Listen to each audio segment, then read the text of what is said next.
ਅੱਜ हर कोई कैनेडा जाना चाहता है। बस इसी गल का फायदा उठा के कुछ एजेंट्स क्लाइंट्स की फाइलिंग करते हुए कुछ ਇਹੋ ਜਿਹੇ पेपर्स नजायज़ पेपर्स लगा देंगे हैं जिन्होंने क्लाइंट्स को भी नहीं पता होंदा और जिन्ना करके उन्होंने 5 साल का बैन हो जाता है। 5 साल का बैन, हाँ जी बिल्कुल सही सुन रहे हो तुसी, 5 साल का बैन।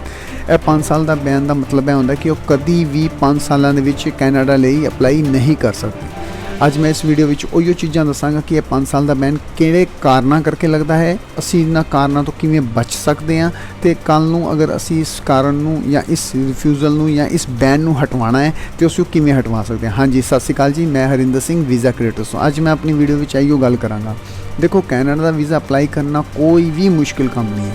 अगर तुहाडे पेपर ठीक ने, अगर तुसी एलिजिबल हो कि तुसी टूरिस्ट बिजनेस या PR कुछ भी अप्लाई करो और तुहानू उत्थों दी वीज़ा मिल जाए तो तुसी अप्लाई कर सकते हो। देखो कुछ खास चीज़ों का ध्यान रखना होता है, बट अजकल की हो रहा है कि लोग उन्होंने डॉकूमेंट्स की कह लो कि नॉलेज नहीं हैगी कि किहड़े पेपर लगाने चाहिए है और इस करके वो एजेंट्स नाल डील कर लेंदे हैं। डील कह लो या उन्होंने सैटिंग कह लो कि भाई असी वीज़ा लगन तो पहले कोई पैसा नहीं देना, वीज़ा फीस भी नहीं देनी, वीज़ा लग जाएगा तो असी तुहानू 10 लाख दे देंगे, 15 लाख दे देंगे, 20 लाख दे देंगे। इन्हां गल्लां दे उत्ते वो डील सैट कर लेंदे। एजेंट्स भी इन्हीं चीज़ों का मौका लभदे आ। देखो एजेंट्स का कुछ नहीं जाता, उन्होंने 10 15 20 50 100 फाइलें भी अगर लगा देंगे ना तो अगर मैं मिनीमम 20,000 रुपये एक फाइल का चार्ज लगावां तो 20 लाख रुपये बनते हैं। अगर 100 विचों किसी 3 दे भी वीज़े आ गए और 15 लाख रुपये च एक बंदे नाल गल होगी, 45 लाख रुपये आ गए। 20 लाख लगा के 45 लाख आ रहे हैं, 25 लाख रुपये अगर वो बचा रहे हैं तो उन्होंने कोई नुकसान नहीं है। लेकिन वो 97 वीज़े जेड़े कि या कह लो रिफ्यूज़ हो गए या जिन्हों ते बैन आ गए उन्होंने कोई फ़र्क नहीं पैंदा। वो जिथे मर्जी जाके वो जो मर्जी करन उन्होंने कोई लेना देना नहीं, बस वो 3 नूं देखदा जिन्हां कोलों पैसे आने। सो तुसी ना 3 चीज़ों का ध्यान रखो कि जब भी तुसी वीज़ा अप्लाई कर रहे हो ना, पहले तो यह देखो कि एजेंट्स का बैकग्राउंड की आ। देखो पहले तो सब तो पहले मैं गल करा कि जो कैनेडा का 5 साल का बैन लगता है ना, किहड़ी वजह नाल लगता है। 2 वजह होंदियां जी। एक होंदी है income tax return, fake income tax return लगाना, और दूसरा होंदा है USA वीज़ा का फॉर्म दे विच मैंशन ना करना। ईवन USA वीज़ा नहीं, अगर तुहाडा कभी भी USA वीज़ा या कोई भी वीज़ा रिफ्यूज़ होया है, बैन होया है या तुसी डिपोर्ट होए हो या ओवरस्टे किया, अगर तुसी फॉर्म दे विच मैंशन नहीं किया होया तां वी तुहानू 5 साल का बैन लग जाता है। सो मैं दसदा कि यह प्रोसीजर होंदा किवें। देखो तुसी एजेंट बुक कर लेंदे हो कि बई तू साडे बिहाफ ते वीज़ा अप्लाई कर दे। अजकल ऑनलाइन अप्लाई हो रहा है, ये जो क्लाइंट हैगा उन्होंने मोस्टली कुछ नहीं पता होंदा पेपर की लगा रहे, किवें लगा रहे, ऑनलाइन की चीज़ां लगा रहे। देखो हुंदा की है, सब तो पहले ना एक GC की बन जाती है। GC की जिहड़ी है वो कैनेडा वीज़ा वास्ते अप्लाई होंदी है ऑनलाइन। जब हो जाता उहदे च फाइलिंग अपलोड होंदी है, इन्फॉर्मेशन वगैरह लिख के सारा कुछ। देखो नॉर्मली फाइलिंग हर कोई कर सकता है, बट फिर भी हर कोई चाहता है कि किसी को सानू कुछ असिस्टेंट मिल जाए कि बई किवें फाइलिंग होनी है। इसलिए उन्होंने या तो कह लो वीज़ा कंसल्टेंट बुक करता है या वो एक ट्रैवल एजेंट बुक करता है। एजेंट की करते हैं कि इनकम टैक्स रिटर्न फेक लगा देंगे। मोस्टली कई लोग इनकम टैक्स रिटर्न नहीं भरते।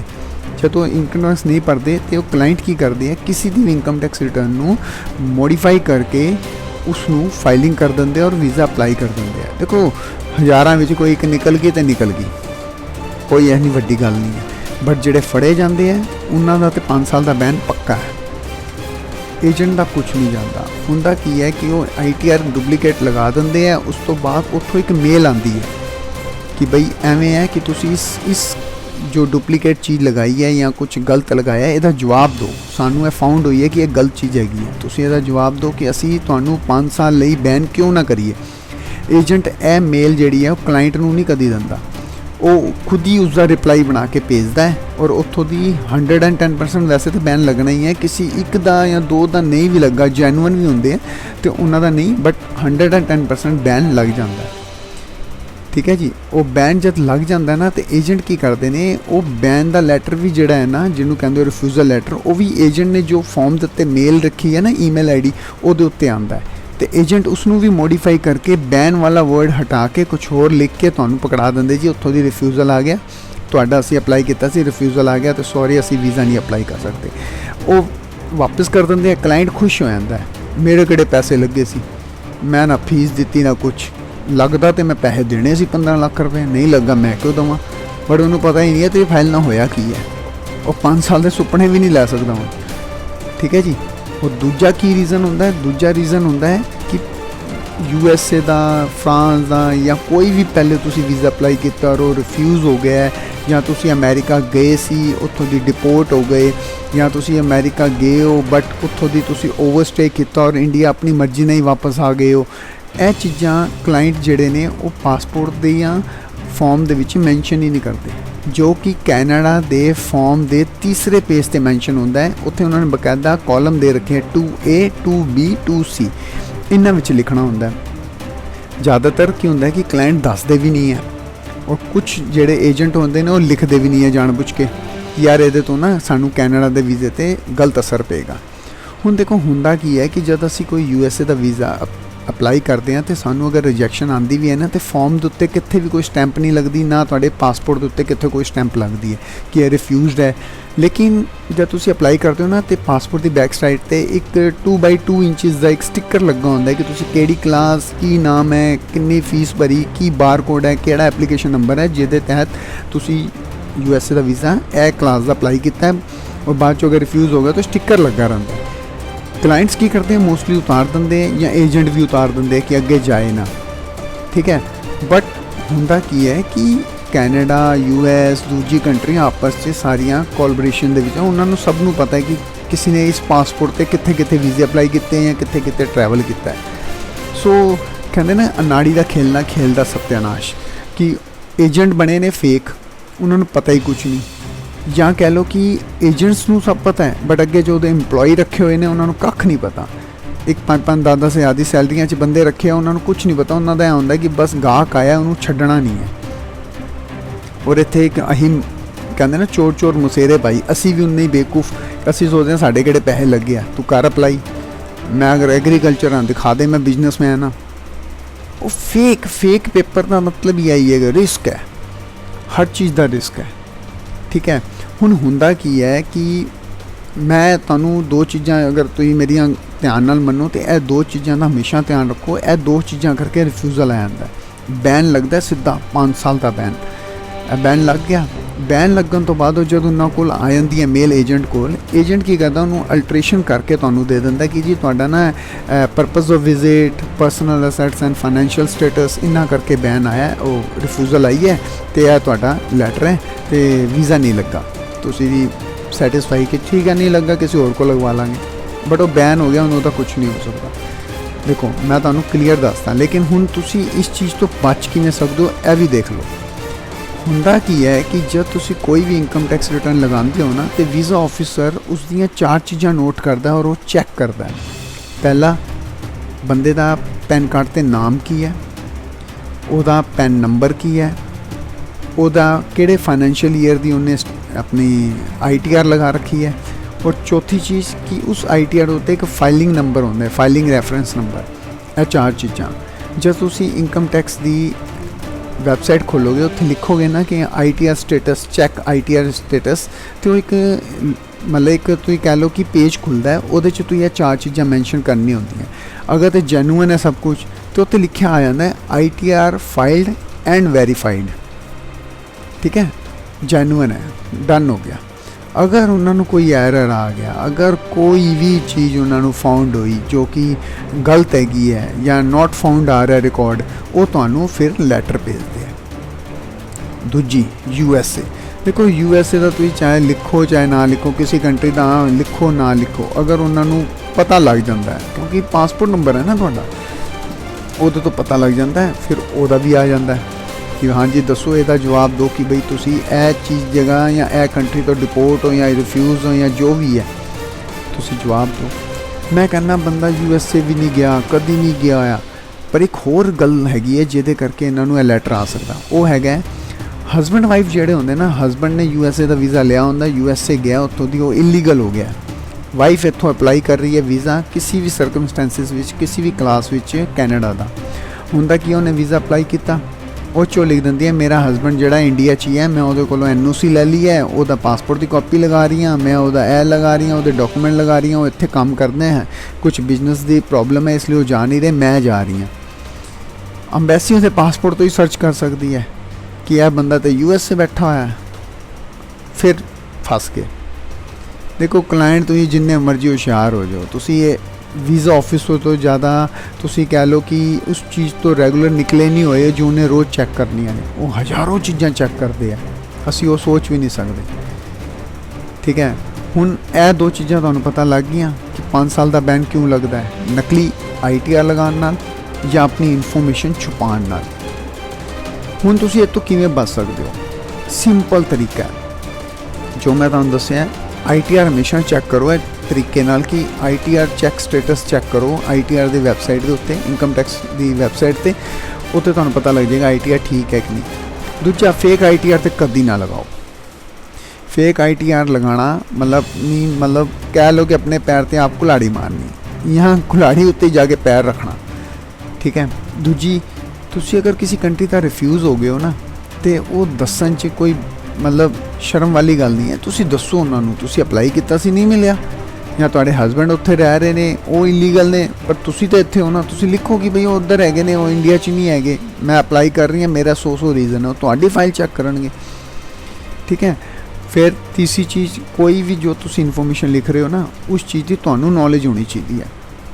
नॉलेज मीनस कि बई तुहानू पता होना चाहिए कि वीज़ा अप्लाई किवें किया गया है, किहड़े डॉकूमेंट लगाए ने, मेरा काम की दिखाया है, मैं उत्थे टूरिस्ट जा रहे हैं या मेरा किसी नू मिलन दा दिखाया गया, स्पॉन्सर लगाई गई है, मेरी इंप्लॉयमेंट के बारे की लिखा गया है, मेरी एजुकेशन बारे की लिखा गया है, मेरा पासपोर्ट नंबर ठीक लिखा गया है कि नहीं, या मेरे फ़ोन नंबर्स ठीक है। देखो फॉर्म के उत्ते ईमेल ID हमेशा याद रखो कि अपनी लिखो, किसी दी नहीं लिखनी, अपनी लिखो, अपनी, किसी के कहन ते नहीं आना कि नहीं ईमेल ID असी सारा को जी, जब ईमेल ID मेरी लिख, जो मेरे को कोई लैटर आएगा मैं तुम दस दांगा। अगर तुहाडी ईमेल ID नहीं आएगी, तुसीं अपने बच्चे की लिखवाओ, भतीजे की लिखवाओ, किसी की वजह तो तुसीं विश्वास कर दो। एजेंट की ईमेल ID नहीं लिखवानी, फस जोगे। मैं हुण भी कह रहा, फस जोगे। मैनू ना 20 साल हो गया देखते हुए कि लोग किवें किसी दूजे नू फसा रहे हैं, किवें नकली पेपर लगा रहे हैं और एक गेम खेड रहे हैं। एजेंट तो साफ निकल जाते हैं, फस कौन जाता है? क्लाइंट। पासपोर्ट नंबर होता है, वो बैन लग गया। देखो जे बचना है ना, जब भी फॉर्म किसी को भी भरवाओ, जिवें मान लो तुसी सानू हायर किया कि बई मेरे बिहाफ ते तुसी फाइलिंग करनी है, असी की करते हैं कि कोई भी फॉर्म भरीए, कोई भी लैटर बनाइए, कोई भी डॉकूमेंट तैयार करिए, कोई भी मान लो तुहाडे कोल एक NOC का फॉर्मेट नहीं है कि बई ऑफिस तो किवें NOC का लैटर लेना है, की लिखवाना है, असी वो प्रोवाइड करते हैं। मान लो तुसी कहते हो जी मेरे को जो लीव सैंक्शन लैटर है वो नहीं मैनू बनाना आंदा या मैनू नहीं पता, असी वो प्रोवाइड करते हैं। मान लो जिवें तुसीं कहते हो स्टेटमेंट ऑफ जिहड़ी हुंदी SOP, स्टेटमेंट ऑफ पर्पस, या कह लो visa request letter, explanation letter, जो भी तुसी जिन्नू भी कहते हो, ਜਿਹੜੀ ਤੁਸੀਂ ਆਪਣੇ ਬਾਰੇ ਦੱਸਣਾ ਹੈ ਅੰਬੈਸੀ ਨੂੰ ਕਿ ਅਸੀਂ ਇਹ ਫਾਈਲਿੰਗ ਕਿਉਂ ਕੀਤੀ, ਅਸੀਂ ਕੌਣ ਆ, ਕੀ ਕੰਮ ਕਰਦੇ ਹਾਂ, ਸਾਡਾ ਕੌਣ ਕੌਣ ਹੈਗਾ, ਫੈਮਿਲੀ 'ਚ ਕੌਣ ਕੌਣ ਹੈ, ਅਸੀਂ ਕੀ ਕਰਨ ਜਾ ਰਹੇ ਹਾਂ, ਅਸੀਂ ਉਹ ਲੈਟਰ ਵੀ ਆਪ ਤਿਆਰ ਕਰਦੇ ਹਾਂ। ਅਸੀਂ ਇਹ ਚੀਜ਼ਾਂ ਪ੍ਰੋਵਾਈਡ ਕਰਦੇ ਹਾਂ। ਔਰ ਫਾਈਨਲ ਕਰਨ ਤੋਂ ਪਹਿਲੇ ਫਾਰਮ, ਲੈਟਰਸ, ਹਰ ਚੀਜ਼ ਇੱਕ ਸੈੱਟ ਬਣਾ ਕੇ ਅਸੀਂ ਕਲਾਇੰਟ ਨੂੰ ਉਹਦੇ WhatsApp ਨੰਬਰ 'ਤੇ ਭੇਜਦੇ ਹਾਂ, ਜੋ ਕਿ ਅੱਜ ਕੱਲ੍ਹ ਬਹੁਤ ਈਜ਼ੀ ਹੈ, ਹਰ ਕਿਸੇ ਕੋਲ WhatsApp ਨੰਬਰ ਹੈ। ਉਹ ਉਹਦੇ 'ਤੇ PDF ਦੇ ਵਿੱਚ ਚੈੱਕ ਕਰ ਸਕਦਾ ਹੈ, ਗਲਤੀ ਕੋਈ ਮਾਈਨਰ। ਦੇਖੋ मैं भी अगर कंसल्टेंट है, मेरे को भी गलती हो सकती है, वो चेक करते हैं। कई बार होंगे पासपोर्ट से M की जगह N लिखा गया, 9 की जगह 8 लिखा गया, कोई गल नहीं, वो क्लाइंट दस दिंदा कि बई यह तुहाडी यह गलती है, प्लीज़ इनू चेंज कर दो, तो मैनू दोबारा भेज दो। असीं उवें चेंज करके दोबारा उन्होंने भेजते हैं। जब तक क्लाइंट नहीं ओके करता असीं उन्होंने भरते नहीं हैं। कुछ गल्लां ने जो सानू पता ने वो असीं अपने लैवल ते फाइनलाइज करते हैं, बट कुछ गल्लां इहो जिहियां जो एजेंट नू क्लाइंट दसदा है, हाँ जी यह ठीक है, तुसीं यह कर दो। कोई पेपर जो तुसी नहीं बना पा रहे, तुसी अपने इंप्लॉयर को नहीं लै पा रहे, असीं तुहानूं दसदे हां कि यह चीज़ है, यह फॉर्मेट है, तुसी उन्हां दे लैटर हैड ते निकलवा लो। तुसी एग्रीकल्चर हो जी, यह वाले डॉकूमेंट तुसी बनवाने हैं। तुसी किसी कंपनी के डायरैक्टर हो जी, यह वाले पेपर तुहाडे चाहिए ने। इन्हां सारे टॉपिक्स ते मैं पिछली वीडियोज़ बनाई ने, तुसी मेरे चैनल ते आराम नाल जाके चैक कर सकते हो। मैं एक एक टॉपिक ते वीडियो बनाई हुई है। अगर कोई दावा करता है कि बई जो मैं गल्लां तुहानूं दस रहा फेक, झूठियां ने, मतलब कभी भी प्रैक्टिकल नहीं हो सकती, तुसीं मैनूं जदों मर्जी उन्नूं ते मैनूं आमने सामने कर लो, मैं हाज़र हाँ। मेरे नंबर्स, मेरी ईमेल ID सब नूं पता वा और तुहानूं शो भी हो रही हैं। जिहड़े मैनूं खास जानते ने उन्हां नूं पता है कि काम इंज ही होएगा। अगर तुसीं चाहते हो कि वीज़ा लगन के चांसिस वधन तो इंज ही होएगा। ਪਹਿਲੇ ਮੈਂ ਤੁਹਾਨੂੰ ਦੱਸ ਚੁੱਕਿਆ ਕਿ ਤੁਹਾਡਾ 5 ਸਾਲ ਦਾ ਬੈਨ 2 ਵਜ੍ਹਾ ਨਾਲ ਲੱਗਦਾ ਹੈ। ਫਿਰ ਮੈਂ ਤੁਹਾਨੂੰ ਇਹ ਵੀ ਦੱਸਦਾ ਇਸ ਤੋਂ ਬਚ ਕਿਵੇਂ ਸਕਦੇ ਹੋ। ਠੀਕ ਹੈ, ਹਰ ਪੇਪਰ ਤੁਹਾਡੇ ਹੱਥ 'ਚ ਹੋਣਾ ਚਾਹੀਦਾ ਹੈ। ਜਦ ਵੀ ਤੁਸੀਂ ਕਿਸੇ ਕੋਲੋਂ ਪੇਪਰ ਬਣਵਾਉਂਦੇ ਹੋ ਤਾਂ ਉਸ ਤੋਂ ਬਾਅਦ ਉਹ ਸਾਰੇ ਪੇਪਰ ਪੈਨ ਡਰਾਈਵ 'ਚ ਜਾਂ ਈਮੇਲ ਦੇ ਉੱਤੇ ਮੰਗਵਾਓ, ਆਪਣੇ ਕੋਲ ਰੱਖੋ ਕੀ ਬਣਿਆ। ਹੁਣ ਗੱਲ ਰਹੀ ਕਿ 5 ਸਾਲ ਦਾ ਬੈਨ ਲੱਗ ਹੀ ਗਿਆ, ਤੁਸੀਂ ਬਚਣ ਦਾ ਤੇ ਮੌਕਾ ਗਵਾਤਾ। ਜਿਹੜਾ ਮੈਂ ਥਰਡ ਤੁਹਾਨੂੰ ਦੱਸਿਆ ਸਟਾਰਟਿੰਗ 'ਚ ਕਿ ਵੀ ਬੈਨ ਲੱਗਦਾ ਕਿਉਂ ਹੈ, ਉਹ ਤੋਂ ਬਚ ਕਿਵੇਂ ਸਕਦੇ ਹਾਂ। ਹੁਣ ਮੈਂ ਦੱਸਾਂਗਾ ਕਿ ਇਹਨੂੰ ਅਸੀਂ ਰਿਮੂਵ ਕਿਵੇਂ ਕਰਾ ਸਕਦੇ। ਦੇਖੋ, ਜਦ ਕੈਨੇਡਾ 5 ਸਾਲ ਦਾ ਬੈਨ ਲਗਾਉਂਦਾ ਹੈ ਨਾ, ਉਸ ਟਾਈਮ ਤੁਹਾਨੂੰ ਕੈਨੇਡਾ ਦੇ ਵਿੱਚ ਹੀ ਕਿਸੇ ਲਾਇਰ ਨੂੰ ਹਾਇਰ ਕਰਕੇ ਜਿਹੜੀ ਉਹਨਾਂ ਦੀ ਫੈਡਰੇਸ਼ਨ ਕੋਰਟ ਹੈ ਉਹਦੇ ਵਿੱਚ ਫਾਈਲਿੰਗ ਕਰਾਉਣਾ ਪੈਂਦਾ ਆਪਣਾ ਕੇਸ। ਉਹ ਤੁਹਾਡੇ ਬਿਹਾਫ 'ਤੇ ਉੱਥੇ ਕੇਸ ਦੀ ਫਾਈਟ ਕਰਦੇ ਆ, ਤੁਹਾਡੇ ਬਿਹਾਫ 'ਤੇ ਉੱਥੇ ਆਰਗੂਮੈਂਟਸ ਕਰਦੇ ਨੇ, ਔਰ ਤੁਹਾਡਾ ਜੋ ਵੀ ਰਿਮੂਵਲ ਕਰਵਾਉਂਦੇ ਨੇ ਤੁਹਾਡਾ 5 ਸਾਲ ਦਾ ਬੈਨ। ਇਸ ਤੋਂ ਇਲਾਵਾ ਹੋਰ ਕੋਈ ਚਾਂਸਿਸ ਨਹੀਂ ਹੈ। ਉਸ ਤੋਂ ਇਲਾਵਾ ਤੁਸੀਂ 5 ਸਾਲ ਵੇਟ ਹੀ ਕਰੋ। ਫਿਰ ਦੇਖੋ, ਜਦ ਤੁਸੀਂ ਨਾ 15-15 10-10 ਲੱਖ ਰੁਪਏ ਡੀਲਾਂ ਕਰਦੇ ਹੋ ਨਾ, ਤੇ ਇਹ ਸੋਚ ਕੇ ਦੇਖੋ ਕਿ ਇਹ 10-10 ਲੱਖ ਰੁਪਏ 'ਚ ਤੁਸੀਂ ਕਿੰਨੇ ਦੇਸ਼ ਘੁੰਮ ਸਕਦੇ ਹੋ। ਕੈਨੇਡਾ ਤਾਂ ਵੈਸੇ ਹੀ ਤੁਹਾਨੂੰ ਵੀਜ਼ਾ ਦੇ ਦੇਗਾ। ਥੋੜਾ ਨਾ ਸੋਚੋ, ਇਹ 5 ਸਾਲ ਦਾ ਬੈਨ ਲੱਗਣ ਦਾ ਮਤਲਬ ਤੁਹਾਨੂੰ ਪਤਾ ਨਹੀਂ ਹੈ। ਔਰ ਕਈਆਂ ਕੋਲ ਤੇ ਰਿਫਿਊਜ਼ਲ ਲੈਟਰ ਹੋਣਗੇ, ਉਹਨਾਂ ਨੂੰ ਪਤਾ ਹੀ ਨਹੀਂ ਹੋਏਗਾ ਕਿ ਬੈਨ ਕਿਵੇਂ ਮਤਲਬ ਹੈ ਵੀ ਹੈ ਸਾਨੂੰ ਕਿ ਨਹੀਂ। ਅਗਰ ਕੋਈ ਵੀ ਚਾਹੁੰਦਾ ਨਾ ਕਿ ਮੇਰੀ ਇਹ ਰਿਫਿਊਜ਼ਲ ਲੈਟਰ ਹੈ ਜੀ, ਇਹ ਤੇ ਪਤਾ ਕਰਨਾ ਕਿ ਬੈਨ ਲੱਗਾ ਕਿ ਵਾਕਈ ਮੇਰਾ ਰਿਫਿਊਜ਼ ਹੀ ਹੋਇਆ, ਤੇ ਅਸੀਂ ਉਹ ਵੀ ਕੈਨੇਡੀਅਨ ਇਮੀਗ੍ਰੇਸ਼ਨ ਡਿਪਾਰਟਮੈਂਟ ਤੋਂ IRCC ਤੋਂ ਉਹ ਵੀ ਡਾਕੂਮੈਂਟਸ ਨਿਕਲਵਾ ਸਕਦੇ ਹਾਂ। ਅਗਰ ਤੁਸੀਂ ਕਿਸੇ ਵੀ ਤਰ੍ਹਾਂ ਦੀ ਹੈਲਪ ਚਾਹੁੰਦੇ ਹੋ, ਮੇਰੇ ਫ਼ੋਨ ਨੰਬਰ ਹੈਗੇ ਨੇ 9871082434 ਔਰ 8076796305। ਕਈ ਵਾਰ ਨਹੀਂ ਮੇਰਾ ਫ਼ੋਨ ਮਿਲਦਾ ਤੇ ਤੁਸੀਂ ਮੈਨੂੰ WhatsApp ਕਰ ਸਕਦੇ ਹੋ। ਮੇਰਾ ਈਮੇਲ ID ਹੈ visacreators@gmail.com। ਤੁਸੀਂ ਮੈਨੂੰ ਮੇਲ ਕਰੋ। ਦੇਖੋ, ਮੈਨੂੰ ਕਲਾਇੰਟਸ ਨਾ फ़ोन ज़्यादा करते हैं मेरी वीडियोज़ से कमेंट करने तो इलावा। ठीक है, और मैं भी मैनू बहुत खुशी होती है जब कोई फ़ोन करता है ना और तुहानू पूछता है कि हाँ जी यह किवें होएगा, यह किवें होएगा। कई मैं वीडियो च पूरी गल नहीं दस पाता। देखो, एक बिना किसी टेक दे एक वीडियो बनानी, मैं कई चीज़ां भुल जाना। पर फिर भी अगर तुहानू लगता है कि कोई चीज़ ऐसी है जो तुसी मैनू पूछना चाहते हो, मैनू बेझिझक फ़ोन करो। मैं नहीं फ़ोन उठा रहा, तुसी मैनू WhatsApp करो। मैं WhatsApp जरूर देखना, मैं WhatsApp ते जवाब भी देना। तुसी टेंशन ना लो। देखो, अगर ते किसी कोल भी रिफ्यूज़ल लैटर हैगा, सब तो पहले वो ए देखने की कोशिश करो कि रिफ्यूज़ल लैटर वाकई सच्चा है। देखो, अगर तो फॉर्म तो तुहाडा ईमेल ID और डायरैक्ट अंबैसी तो तुहानू मेल आई है रिफ्यूज़ल दी, वो ठीक है।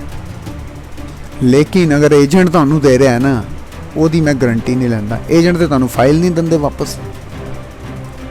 सो मैं कोशिश की कि तुहानू इस वीडियो विच सारियां चीज़ां दसदा, सारी इन्फॉर्मेशन देना जिहदे करके 5 साल का बैन लगता है। पता है, मैनू पता है जब क्लाइंट के रिफ्यूज़ल भी आते हैं ना, बेचारे के चेहरे ते की मतलब एक्सप्रैशनस किहो जिहे होंदे हैं। मैनू लगता है शायद कईयां नूं डाउट भी आ रहा है कि उन्हां दा 5 साल का बैन तो नहीं आया होया। वो चैक करा सकते हैं, वो मिनिमम चार्जिस होंदे, कोई ज़्यादा नहीं है। देखो, जिथे लखां रुपए दे रहे हो ना, चार्जिस कोई मायने नहीं रखते सच्चाई पता करने वास्ते। और अगर कोई एजेंट तुहानू डॉकूमेंट नहीं वापस कर रहा तो वह भी असी निकलवा सकते हैं। वो वास्ते भी तुसी मैनू कॉन्टैक्ट कर सकते हैं। सो मैं रब अगे अरदास करदा कि तुसी जब भी किसी भी कंट्री का वीज़ा अप्लाई करो ना, तुहानू उहदे च सफलता मिले और तुसी उस कंट्री च जा सको। सत श्री अकाल जी।